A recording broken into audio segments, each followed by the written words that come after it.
Which animal can see a mouse on the ground from over 100 feet in the air, can dive bomb at 120 miles an hour, and is one of the greatest voice actors in the animal kingdom? Well, grab your binoculars and your falconry gauntlets because we're traveling to North America to find out on this episode of Kiki's Fun Animal Facts.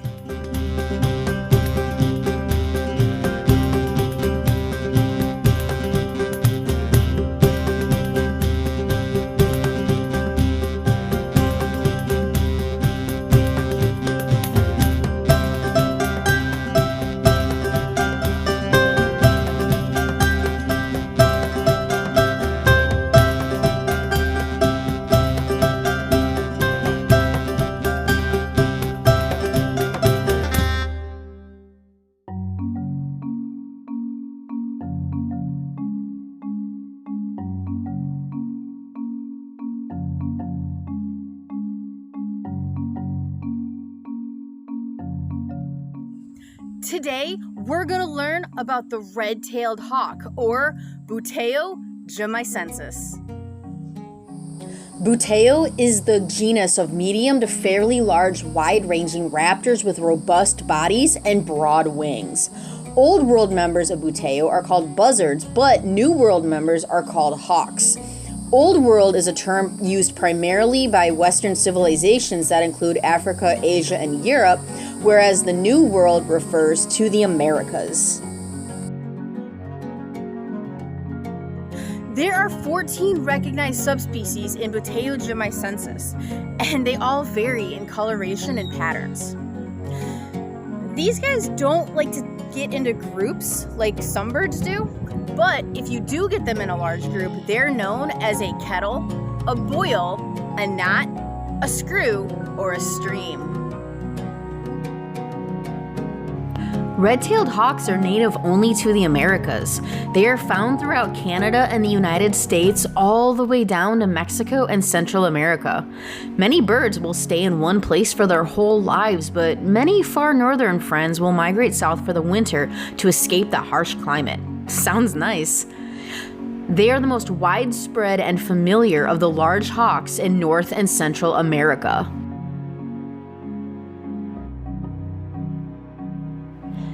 They inhabit a wide range of habitats over a wide range of altitudes. They love open areas with scattered, elevated perches. They also live in the scrub desert, plains, and grasslands, as well as agricultural fields, pastures, urban areas, coniferous and deciduous woodlands, and even tropical rainforests. They do love to build their nests at the edge of forests or large trees surrounded by open areas. They love having a room with a view. The red-tailed hawk is known as a raptor. No, not that raptor. Look close. Raptors are birds of prey that primarily hunt and feed on vertebrae. They have sharp talons and curved beaks. If you see a bird you're not familiar with, you can look at their feet and beak to see what they potentially eat. You can even use their feet to see where they live and how they get around. Try it in your own backyard.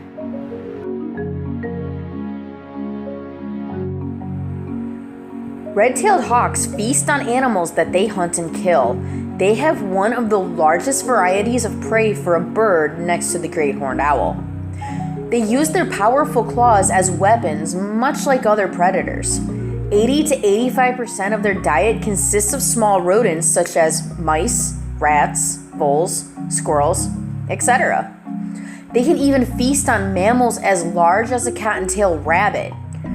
It's rare, but some raptors have even tried to take down small cats and dogs, which is why small pets should always be supervised while outdoors. Reptiles and other birds make up the rest of their diet, where fish make up a pretty small percent. Red-winged blackbirds are a very common prey because the males are so vibrant and noticeable when guarding their nests. The other birds that hawks like to feast on are starlings, bobwhites, pheasants, blackbirds, and a few more. Hawks can hunt and carry off up to 5 pounds of prey. Now, these guys do not like to store their food, and they will eat on the go, so no doggy bag for them. The red-tailed hawk is commonly described as a large hawk. They weigh between 2 to 4 pounds. Because of the 14 subspecies, they do come in a great deal of individual variations of plumage and looks. The adults have a brownish-red tail that sometimes has a black bar or black spots. Adults are dark brown on the back, and the top of their wings and the underside is usually light with a dark belly and a cinnamon color on their neck and chests. There are lighter versions and darker versions of these guys depending on the subspecies, of course. The famous red tail will develop during their second year. They have a 4-foot wingspan. Males and females are pretty similar when it comes to coloration and pattern, but the female is 25% bigger. This is known as sexual dimorphism. Females being larger than the males is actually very common in birds of prey. What's cool is their eyes change color as they age.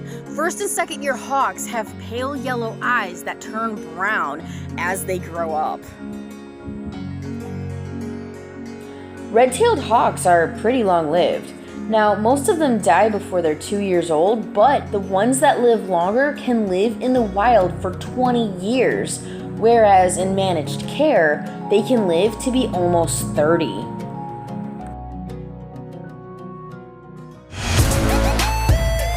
Now for the question of the day. The red-tailed hawk is famous for its beautiful cry. Hollywood seems to think so too. Which one of these birds is famous for being voiced by the red-tailed hawk? Is it A, the golden eagle, B, the bald eagle, C, the peregrine falcon, or D, all of the above?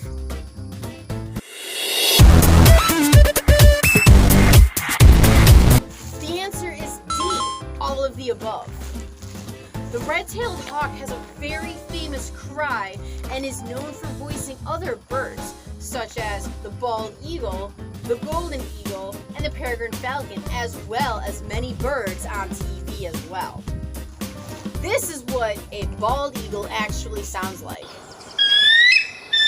This is what a golden eagle actually sounds like. The peregrine falcon, and our buddy, the bird that voice acts for them all, the red-tailed hawk. Red-tails begin to breed when they're 3 years old. They are monogamous and mate for life.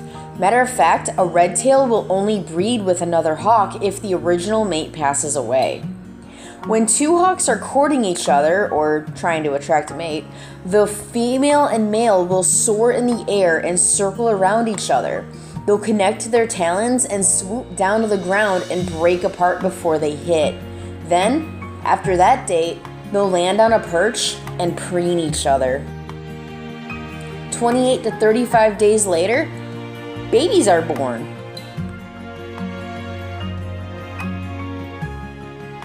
Hawk nests can be up to 3 feet tall and can be used by the happy couple for many, many years. Owls will also compete with the hawks for the nest, sometimes involving in wars.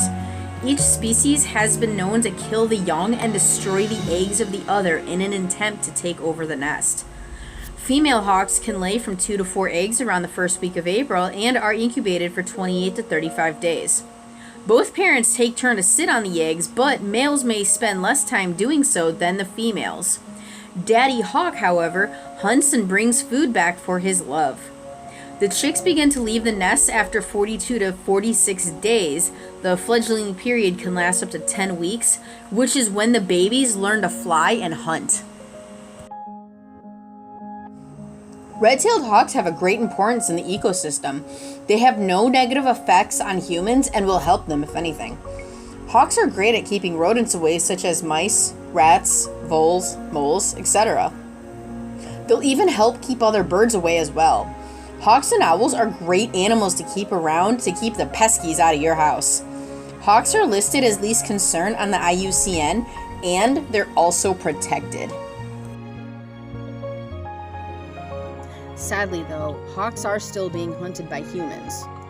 They're still being shot down, gassed, and poisoned. A major factor in this is due to poison baits, where you put out poison for the mice that are in your garage. They eat the poison, they go out in the wild, a hawk captures and eats them, and now the hawk is poisoned. If you want to help the environment and you want to help the hawks, please stop using poisoned bait and use a more traditional mousetrap instead. Red-tailed hawks are also on the collision course with vehicles as well, so while you're driving, please make sure that you keep an eye out for hawks. Red-tailed hawks are more beneficial to humans than you think.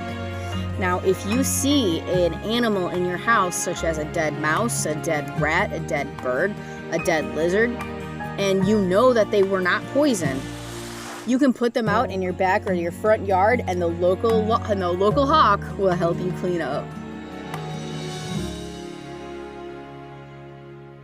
The redtail is a popular bird in falconry. Falconry is the sport of hunting small game using birds of prey. This is popular in the United States, where the sport is highly regulated. These hawks are often assigned to apprentice falconers, as the hawk is highly tameable and trainable with a more social disposition than other falcons or hawks. Because they're long-lived, a falconer can use the same hunting hawk for up to 20 years. Hawks are used to hunt smaller game such as rabbits, squirrels, and some hares. Some hawks have even been trained to hunt alongside dogs. Now, once a raptor catches his prey, they tend not to return to their falconer, as the falconer is going to have to find the hawk via a bell or a GPS system and offer them a trade, like a prepared piece of meat, in order to trade for the hawk's prize. If you want to learn more about falconry, I put a link in the description below so you can learn all about it.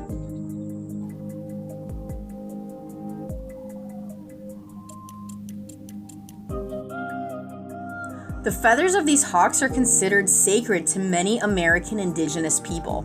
They're sometimes used in religious ceremonies. Their distinctive tail feathers are a popular item in the Native American communities. As with the golden eagle and bald eagle, though, red-tailed hawk feathers are regulated by the Eagle Feather Law, which governs the possession of feathers and parts of the migratory bird.